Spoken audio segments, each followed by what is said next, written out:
I stared at my phone, fingers trembling, as I scrolled through the Instagram photos. There they all were. Mom, Scarlett, Dad, and Solomon, my ex, sitting around a beautifully set table at Vincenzo's, raising their glasses in a toast to my father's 60th birthday. A birthday dinner I hadn't even known was happening. My name is Nicole, and I just discovered I'm the only member of my family who wasn't invited to celebrate my own father's milestone birthday. Just a casual last-minute thing, sweetie, Mom's text read, coming in suspiciously fast after I'd viewed her story. You know how these impromptu gatherings go. Impromptu. Right. I zoomed in on the wine bottle in the background, a 2015 Brunello di Montalcino, the exact wine I'd helped Dad pick out 3 weeks ago when he called asking for recommendations for a special occasion. Everything okay? My best friend Cora's voice cut through my spiraling thoughts. We were supposed to be having our weekly coffee catch-up, but I barely touched my latte. They invited Solomon, I managed, turning my phone to show her, to Dad's birthday dinner. Solomon, but not me. Cora's eyes widened as she took in the photos. That manipulative piece of... Wait, isn't that the restaurant your dad specifically asked about last month? Yep. I let out a hollow laugh. The one where I spent an hour researching their wine list for him. Guess now I know why. My phone buzzed again. Scarlett posting more photos. There she was, perfect as always, arm wrapped around Solomon's shoulders like he hadn't ghosted me after borrowing thousands of dollars. Like he hadn't spent our entire relationship convincing me I was lucky he even looked my way. Have you called your dad? Cora asked gently. What's the point? He'll just say Mom and Scarlett handled the guest list. He always stays out of it. I took a shaky breath. You know what the worst part is? This isn't even surprising. It's just confirmation. Of what? That I've always been the outsider, the one they include when it's convenient, exclude when it's not. I scrolled to another photo, Mom beaming at Solomon as he apparently told some hilarious story. Remember when I tried to tell them about the money he owed me? Mom said I was being dramatic. Scarlett said I probably misunderstood the arrangement. Cora reached across the table and squeezed my hand. Nicole, this is beyond messed up. You need to say something. My phone buzzed again. A text from Dad. Great wine recommendation, sweetheart. Really made the evening special. Something inside me snapped. The careful wall I'd built around years of dismissal and gaslighting crumbled. I thought about the folder in my email, the one labeled Solomon Legal. The one containing every manipulative message, every broken promise, every admission of debt. The one I'd kept, telling myself I was just being cautious. You know what? I said, straightening up. I think Dad's about to learn exactly how special his evening was. What are you thinking? Cora leaned forward, concern mixing with curiosity in her expression. Solomon's not at that dinner just to reminisce, I said, pieces clicking into place. He's there to pitch Dad on investing in something. Has to be. It's his pattern. Charm his way into money, then disappear when it's time to pay up. How do you know? I pulled up my email on my phone, finding the folder I hadn't opened in months. Because he told me himself, right here, I'll pay you back as soon as I secure my next investment. Oh, that was 8 months ago. Want to bet that's exactly what he's after now? Oh my God, Cora whispered, reading over my shoulder. You kept everything? Every email, every text, every bank transfer. I smiled, but there was no warmth in it. They thought they could just exclude me, like always, that I'd sit quietly with the hurt, like always. I looked up at Cora, but they forgot something important. What's that? I'm not that person anymore. I picked up my phone, opening a new email. And I have receipts. Cora watched me for a long moment, then nodded slowly. Do it. But Nicole, be ready. This isn't just going to hurt them. It's going to change everything. I thought about all the family dinners I'd sat through, swallowing my words. All the time Scarlett had talked over me, Mom had dismissed me. Dad had looked away. I thought about Solomon's smug face in those photos, knowing exactly what he was doing. Good, I said, and started typing. Back home, I sat cross-legged on my couch, laptop open, surrounded by the ghostly blue light of my screen. It was past midnight, but sleep wasn't an option. Not when I finally had purpose burning through my veins. Okay, Solomon, I muttered, opening the folder I'd labeled as my personal Pandora's box. Let's see what kind of story these tell. My phone lit up. Cora checking in. You sure about this? Never been more sure, I texted back. Already found some gems. The first email was from exactly 9 months ago. Solomon's desperate plea after I'd threatened legal action. Baby, please. You know I'm good for it. This new venture is going to be huge. I just need time to secure the right investors. Don't do anything rash. I screen grabbed it, creating a new document. The next email was even better. The $50K was always meant to be an investment, not a loan. You're making this weird by demanding repayment terms. My bitter laugh echoed in my empty apartment. Funny how it wasn't weird when he was begging for the money, swearing he'd pay me back with interest. Another message notification popped up. Scarlett this time. I almost ignored it, but curiosity won out. You're being really childish by ignoring Mom's texts. It was just dinner. Stop making everything about you. I added her message to my growing file. Context matters after all. My phone rang, startling me. Dad's name lit up the screen. Hey, sweetheart, he said when I answered.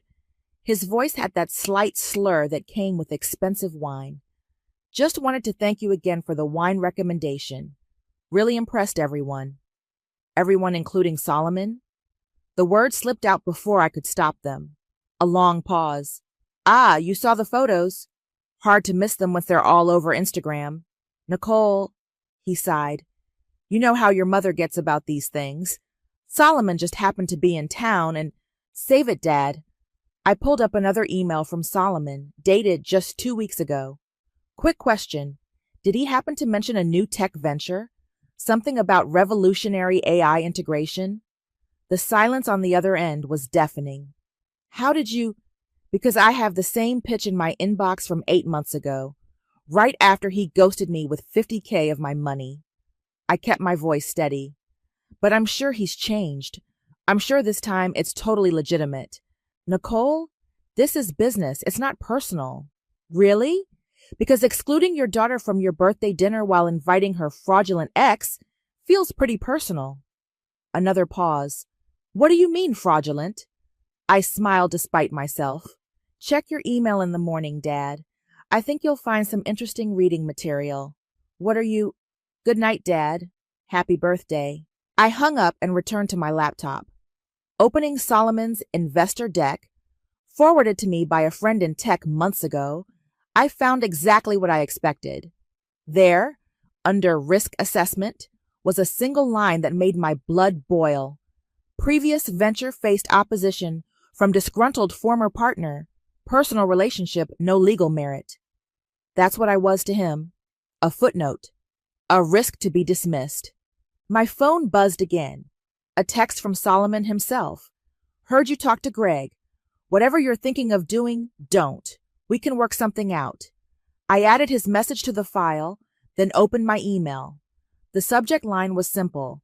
What you need to know before tomorrow's investment meeting. Into the body I wrote, Dad, I've attached documentation of Solomon's pattern of financial manipulation, including bank statements, communication records, and evidence of similar behavior with other investors. I'm not sending this out of spite, but because I can't watch him do to you what he did to me. Love, Nicole. My cursor hovered over the send button. This would change everything, not just with Solomon, but with my entire family. Mom would be furious. Scarlett would never forgive me for ruining her perfect dinner's aftermath. Another Instagram notification popped up. Scarlett had posted yet another photo from dinner, captioned, "Nothing better than family time with the people who really matter." I clicked send. Immediately, My phone lit up with a call from Solomon. I declined it, watching as 3 more calls came in rapid succession. Then a text. "You have no idea what you've just done." "Actually," I whispered to my empty apartment, "I know exactly what I've done." I closed my laptop, suddenly exhausted but lighter somehow. Tomorrow would bring chaos, but for tonight, I'd done what I should have done months ago. I'd chosen truth over peace, action over acceptance. I'd chosen myself. Sleep didn't come easy. I tossed and turned, checking my phone every few minutes. By 6 a.m., I gave up and made coffee, watching the sunrise paint my kitchen walls pink while notifications started rolling in. First, a missed call from Mom at 5:47 a.m. No voicemail. Then Scarlett, "Answer your phone right now." 3 more calls from Solomon, all declined. At 7:13, the email I'd been waiting for arrived. From Dad. "We'll talk, thank you." 2 words that made my hands shake so hard, I nearly dropped my phone. Not the explosion I'd expected, not the dismissal I'd feared. Just, "We'll talk, thank you." Cora called while I was still staring at those words. "You doing okay?" she asked. "Your sister's been posting some pretty intense stuff." I pulled up Instagram. Scarlett had shared a series of cryptic stories. "Some people will do anything for attention," followed by "Family means loyalty," and finally, "The truth always comes out." "She's not wrong about that last one," I said, surprising myself with a laugh. "Nicole," Cora hesitated, "Solomon's been calling me too, trying to get me to tell him where you live." My blood ran cold. "What?" "Don't worry, I told him to get lost, but maybe stay at my place for a few days." Before I could answer, my phone buzzed with an incoming call from Dad. "I have to take this," I told Cora. "I'll call you back," I answered, heart pounding. "Dad?" "The meeting's in an hour," he said without preamble. His voice was tight, controlled. "I've already forwarded everything to Virgil." Virgil, Dad's friend and business advisor for 20 years. My stomach clenched. "What did he say?" "He said I should thank you," Dad's voice cracked slightly, "and that I should have asked more questions when you first mentioned problems with Solomon." "Dad, No, let me finish. Your mother, she's been in contact with Solomon for months. Did you know that?" The betrayal hit like a physical blow. "No. She thought she was helping. Said you were just bitter about the breakup, that Solomon had changed." He took a shaky breath. "I should have seen it. Should have asked why they were so insistent about that dinner." A text from Solomon flashed across my screen. "Last chance to fix this." "Dad, whatever he's offering you, it's not real. None of it is." "I know that now." Papers rustled in the background. "The investment meeting is just a formality. I'm not giving him a cent. But Nicole, this is going to get messy. Your mother's already talking about family loyalty, about how you've betrayed everyone's trust." I thought about all the times I'd stayed quiet for the sake of family loyalty. All the times I'd swallowed my truth to keep peace. "Then let it get messy," I said. "I'm done pretending." "Good." The pride in his voice was something I hadn't heard in years. "That's my girl." After we hung up, I finally listened to the voicemail Solomon had left at 3 a.m. "You think you're so clever, don't you? Sending all that private correspondence, breaking confidence? I've got lawyers too, sweetheart, and they're going to tear you apart. You want to play dirty? Let's play." I forwarded the voicemail to Dad and Virgil, then called Cora back. "I'm coming to get you," she said immediately. "Pack a bag. You're staying with me." "I can't hide from this." "It's not hiding, it's being smart. Solomon's unhinged, your mom's on the warpath, and your sister's rallying her entire Instagram following against you. Take a breath. Let the dust settle." My phone pinged with a message from Virgil. "Smart girl. Keep documenting everything. We've got your back." Another Instagram notification. Mom had finally broken her social media silence with a photo from last night's dinner, carefully cropped to show just her and Dad. Family is everything. Blood is thicker than water. Some truths shouldn't be told. I clicked through to the comments. Scarlett had already responded. Some people mistake revenge for righteousness. My fingers hovered over the keyboard, tempted to respond. Instead, I took a screenshot and added it to my growing file of documentation. Okay, I told Cora. I'll pack a bag, but I'm not running away. I'm just regrouping. That's my girl.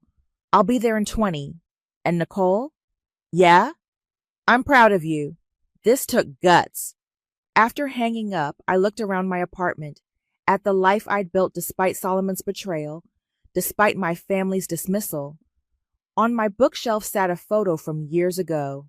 Me, Mom, Dad, and Scarlett at the beach, all smiling. It felt like looking at strangers. I packed the photo too, a reminder of what I was fighting for, not the fantasy of what we were, but the truth of what we'd become.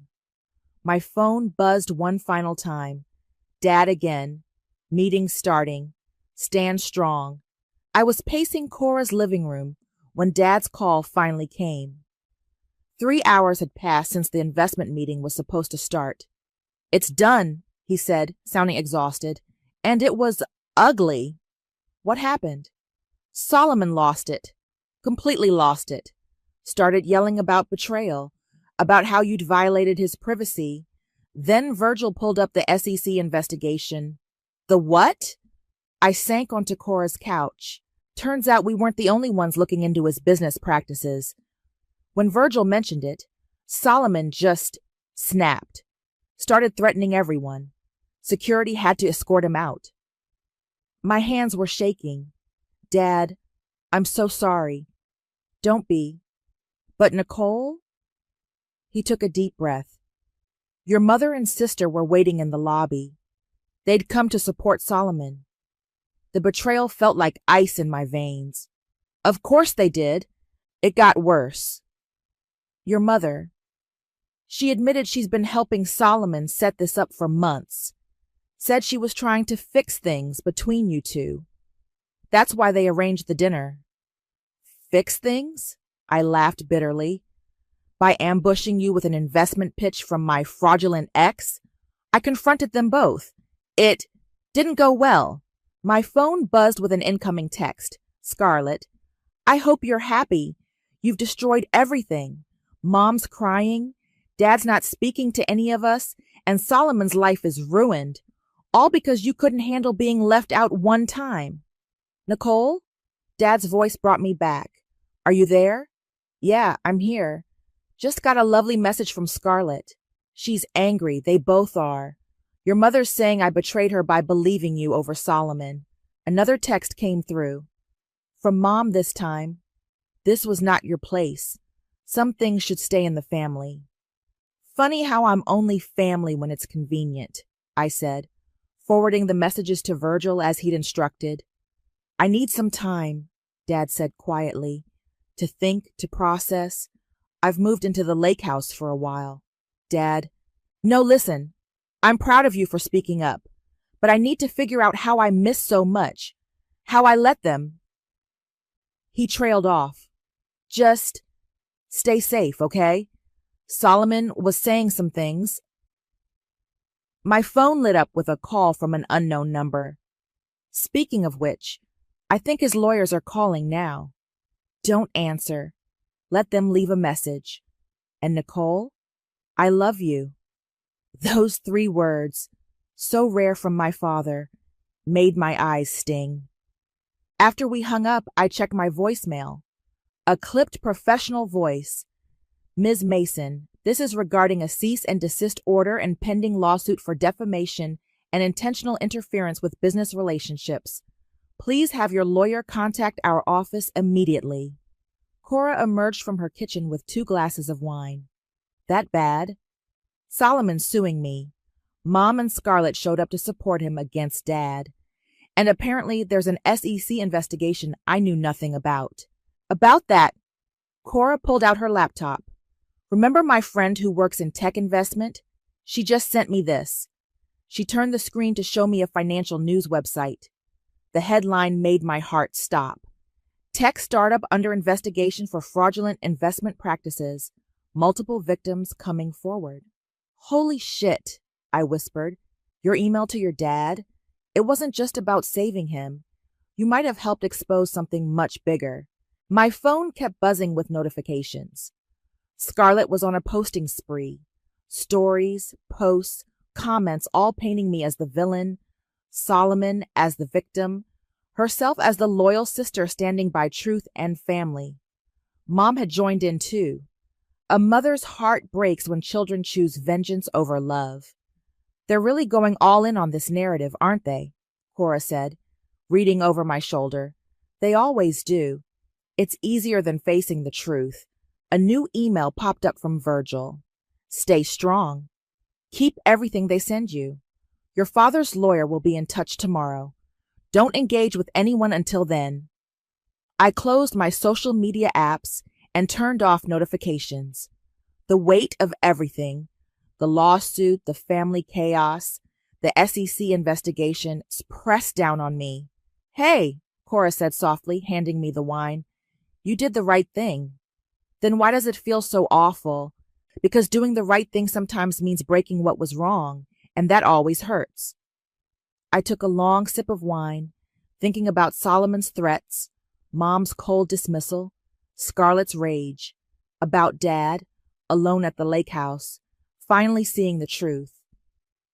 You know what the worst part is? I said. Part of me still wishes they'd just invited me to dinner. Cora squeezed my hand. I know, but they didn't. And now everyone has to live with the consequences.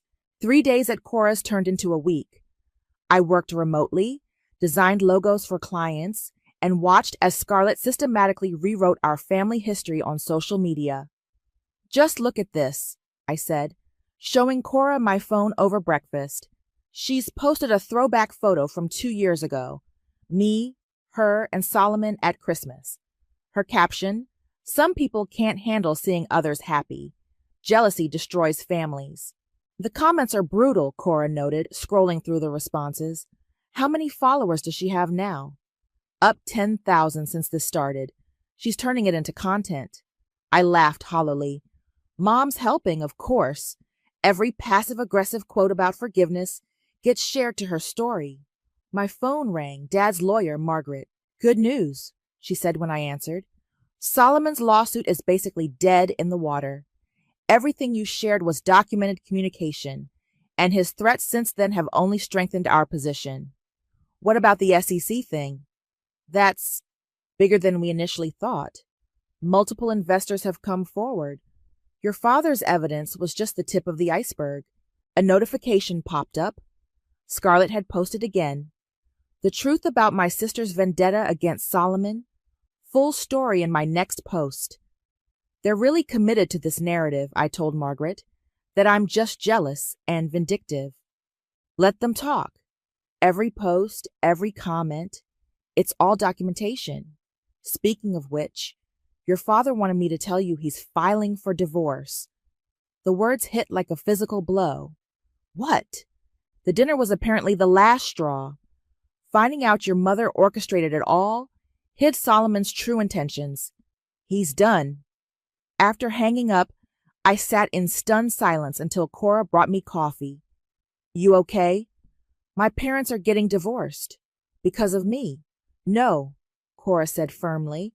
Because your mom chose Solomon over her own family. Because she's been lying and manipulating everyone. My phone buzzed. Scarlett's promise expose had dropped. A carefully curated carousel of photos and screenshots painting me as unstable, jealous, vindictive. The final slide was a screenshot of a text I'd supposedly sent Solomon. I'll destroy you if it's the last thing I do. That's fake, I said, staring at the doctored message. She's actually creating fake evidence. Screenshot it, Cora advised. Send it to Margaret. Before I could, another notification appeared. A message from someone I hadn't heard from in months. Lisa, Solomon's ex-business partner. I saw what's happening. she wrote. I have proof he did the same thing to me. Would you like it? My hands shook as I replied, yes. Minutes later, my inbox filled with documents, bank statements, contracts, emails. The same pattern, the same promises, the same threats when she tried to expose him. I forwarded everything to Margaret, then opened Instagram. Scarlett had posted again, when someone shows you who they are, believe them.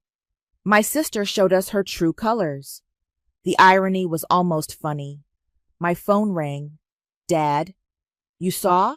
I asked. I saw. Your mother's defending her, saying Scarlett's just protecting family. He sounded tired. I'm selling the house. Dad, I can't stay there. Not after everything. The lake house feels more like home now anyway. He paused. How are you holding up? Oh, you know, just watching my sister turn me into a social media villain while Mom cheers her on. Living the dream. Nicole. His voice softened. Come visit me this weekend. Just us. No drama. No phones. We can fish off the dock like when you were little. The invitation, so simple, so genuine, made my throat tight. I'd like that. After we hung up, I checked my email one last time. A message from Virgil. SEC wants to talk to you, formally. Your evidence combined with Lisa's, this is becoming a major case. Cora read over my shoulder. Still think you should have just stayed quiet? I thought about Mom and Scarlett, so desperate to maintain their perfect narrative that they'd destroy anyone who threatened it. About Solomon, whose house of cards was finally falling. About Dad, finding peace in his solitude. You know what's funny, I said. They thought excluding me from dinner was the punishment, but it was the wake-up call I needed. My phone lit up with another notification. Someone had tagged me in a comment on Scarlett's post. Where's your sister's side of the story? Why are we only hearing your version? I watched as more comments appeared, questioning the narrative, asking for proof. The tide was turning, slowly but surely. Truth, I said, putting my phone down, doesn't need an Instagram filter. Cora smiled. Now that should be your next post. No, I said, thinking of the lake house, of fishing, with Dad. I think I'm done performing for their audience. The lake house looked exactly as I remembered.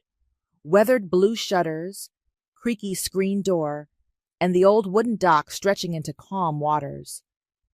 Dad was waiting on the porch with 2 cups of coffee when I pulled up. You remembered the fishing gear? He asked as I climbed the steps. In the trunk, along with those disgusting cheese crackers you love. He smiled, but it didn't quite reach his eyes. Up close, I could see how tired he looked, how much older than just a few weeks ago. We need to talk, he said, handing me a coffee, about everything I missed. We settled into the ancient Adirondack chairs facing the lake. The morning sun painted everything gold, almost like nothing had changed. When did it start? He asked. With Solomon, I mean. The money? I took a sip of coffee. Or the manipulation? Both. I told him everything. How Solomon had slowly isolated me from friends. How he'd convinced me his financial troubles were temporary.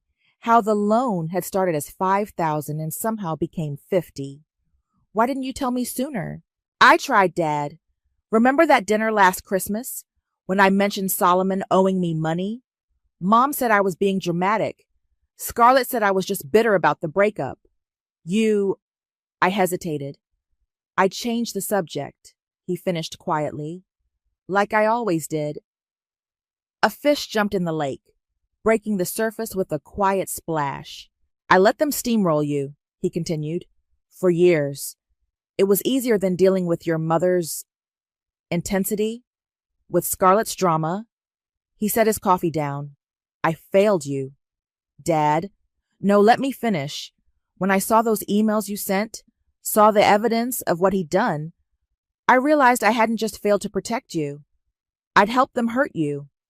My phone buzzed in my pocket, probably another notification from Scarlett's ongoing social media campaign. I ignored it.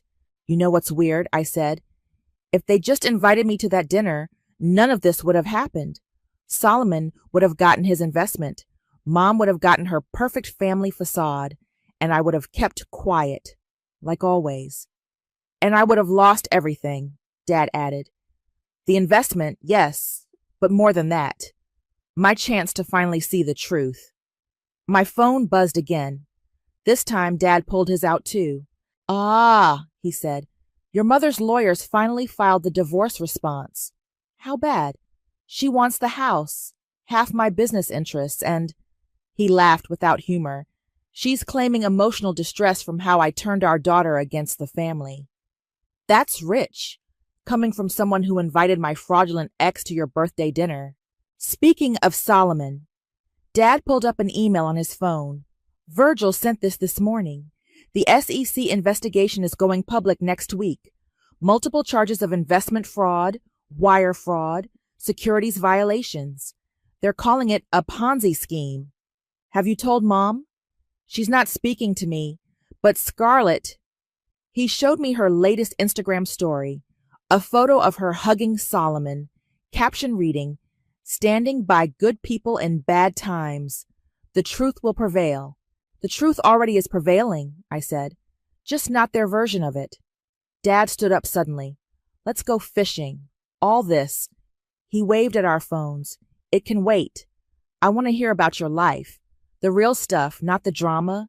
Your work, your dreams, everything I missed while I was playing peacekeeper. We spent the next few hours on the dock, fishing poles in hand, talking about everything and nothing. Dad told me about his plans to retire completely, to make the lake house his permanent home. I told him about my graphic design business, about the children's book I'd been secretly illustrating. You know what I remember? He said as the sun climbed higher. You used to sit out here for hours, drawing the birds. Your mother said you were wasting time, that you should focus on practical things like Scarlett did. I should have defended you then. You're defending me now. Too little? Too late? No, I said, thinking of all the alternate versions of this story, the one where I stayed quiet, the one where I gave in to their narrative, the one where nothing ever changed. I think it's right on time. My phone buzzed again, a message from Margaret. Solomon's lawyers want to discuss a settlement. They know what's coming with the SEC. How do you want to proceed? I showed Dad the message. Your call, he said, but whatever you decide, I'm with you this time. All the way. I looked out at the lake, at the future stretching out before us, messy and real and true. Tell them no deal, I said. Some things are worth more than money. Dad squeezed my shoulder. That's my girl. The SEC announcement hit like a tsunami. I watched from Cora's couch as Solomon's face appeared on every local news channel. The words multi-million-dollar investment fraud scrolling beneath his perfectly composed expression. Turn it up, Cora said, bringing in fresh coffee. Serial entrepreneur Solomon Davis faces multiple federal charges in what investigators are calling an elaborate Ponzi scheme targeting private investors, the anchor announced. Sources say the investigation was accelerated by evidence provided by former associates. My phone exploded with notifications. Scarlett had gone silent on Instagram for the first time in weeks. Mom, however, had not.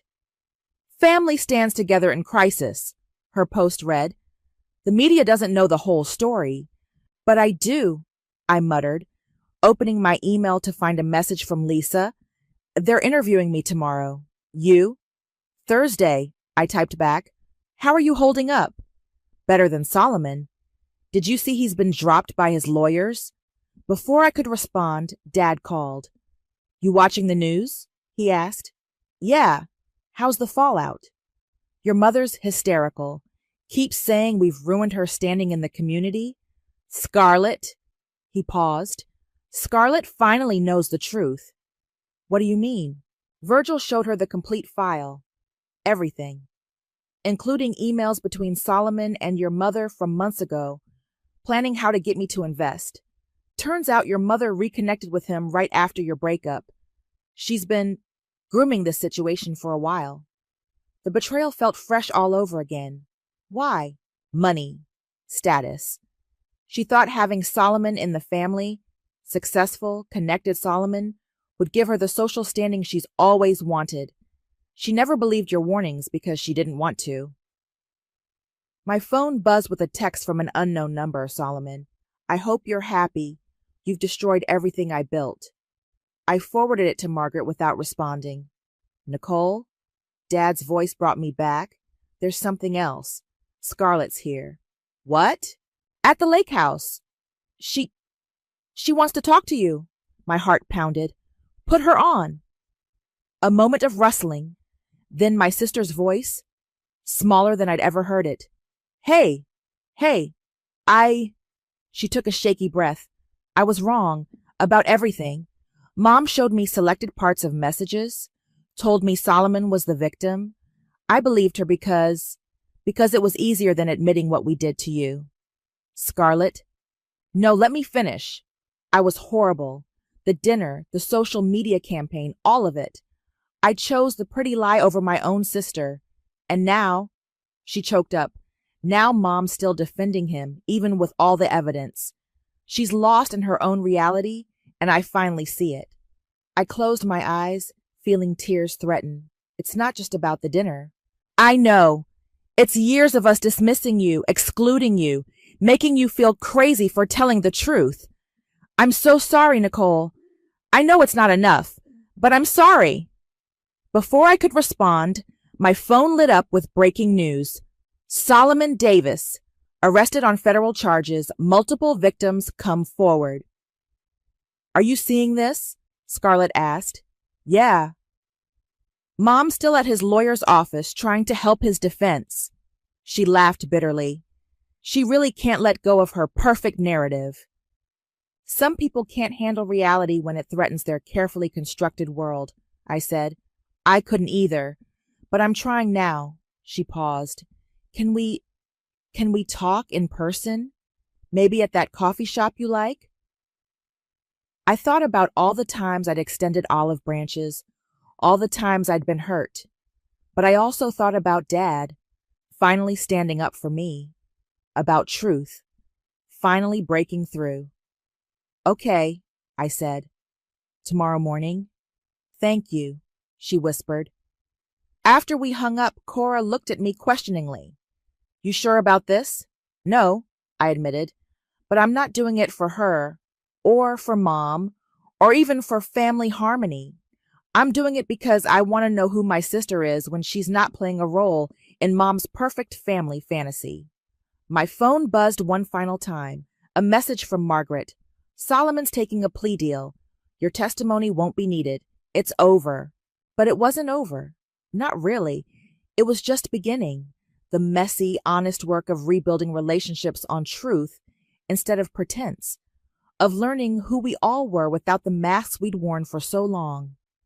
Hey, Cora said softly, whatever happens tomorrow, I'm proud of you. I looked at the news coverage, at Solomon's mugshot, at Mom's desperate social media posts, at Scarlett's silence, at the whole tangled web of lies finally exposed to sunlight. You know what's funny? I said. They thought uninviting me to dinner would put me in my place. Instead, it gave me the courage to finally find my voice. Cora raised her coffee cup. To uninvited daughters who refused to stay quiet. I clinked my cup against hers. To truth in all its messy glory. The morning sun streamed through the windows of Maple Coffee House as I waited for Scarlett. My phone buzzed with news alerts. Solomon Davis pleads guilty, and tech investment scheme claims multiple victims. The bell above the door chimed. Scarlett walked in without her usual perfect makeup and Instagram-ready outfit. She looked younger somehow, more like the sister I remembered from childhood. I ordered your usual, I said as she sat down. Oat milk latte, extra shot. You remembered. She wrapped her hands around the mug. I just came from Mom's. How is she? Still in denial. She's convinced Solomon was framed, that you manipulated everyone. Scarlett stared into her coffee. She wanted me to help her start a fundraiser for his legal fees. And I said no. For the first time in my life, I told her no. She looked up at me. She didn't take it well. I can imagine. The thing is, Nicole, Scarlett's voice cracked. Watching her spiral, seeing how she twists reality to fit her narrative, it made me realize I was becoming just like her. The social media campaigns, the fake screenshots, the constant performance of perfection. It's exhausting, isn't it? God, yes. She pulled out her phone, showing me her Instagram profile. I deleted everything. All the posts about you, about Solomon, about our perfect family. It felt freeing. My own phone lit up with a text from Dad. Moving trucks at the house today. Your mother's leaving. I showed it to Scarlett. Good, she said firmly. Maybe without her influence, we can... She hesitated. We can try to be real sisters again, if you want. The barista brought our pastries, chocolate croissants, another childhood favorite we used to share. It won't be easy, I said. There's a lot of hurt. I know, but I'm willing to do the work. Real work, not just pretty Instagram apologies. My phone buzzed again. Virgil this time. Settlement papers ready for review. Solomon's assets frozen. You'll get your money back. The funny thing is, I said, putting my phone down, the money doesn't even matter anymore. What matters is that the truth finally came out. Truth, Scarlett repeated thoughtfully. Remember when we were kids and we'd hide under the dock at the lake house? Just us, telling secrets? Before Mom decided secrets were better kept buried. Before I learned to perform instead of live. Scarlett broke the croissant in half, offering me a piece like we used to. Dad invited me to stay at the lake house for a while. Said he's turning the old boathouse into an art studio. For his retirement? For you. He said it's time you had space to create without judgment. Something warm bloomed in my chest. Really? He's trying. We both are. Scarlett pulled an envelope from her bag, which is why I brought this. Inside was a stack of papers, printouts of every false social media post she'd made about me, every manipulated screenshot, every lie. I'm going to post a public retraction, she said, the whole truth. About Solomon, about Mom, about how we treated you. No filters, no performance. You don't have to. Yes, I do. Not for likes or followers or Mom's approval. For us. My phone lit up one last time. A message from Mom. I hope you're satisfied with the family you've destroyed. Scarlett saw it too. She'll never change, will she? Probably not. But we can. To change, Scarlett raised her coffee cup, and to second chances. Later that evening, as I packed boxes for my temporary move to the lake house, Cora helped me sort through old photos. Look at this, she said, holding up a picture from the dock. 2 little girls with gap-toothed smiles, holding up a fish nearly as big as they were. Before the performance, I said, before the perfect family facade. And now, I showed her Scarlett's latest post, a simple, unfiltered photo of our coffee cups and broken croissant. Starting over, starting real, the truth about my sister. Think it'll last? Cora asked. I thought about Dad's art studio, about Scarlett's deleted posts, about Mom's crumbling fantasy world, about truth, finally breaking free. I think, I said, packing the old doc photo carefully, we're finally ready to write our own story. No filters needed. Outside, the sun was setting, painting the sky in honest colors, not perfect, but beautiful in their chaos. Just like truth, just like family, just like healing. I picked up my phone and texted Scarlett.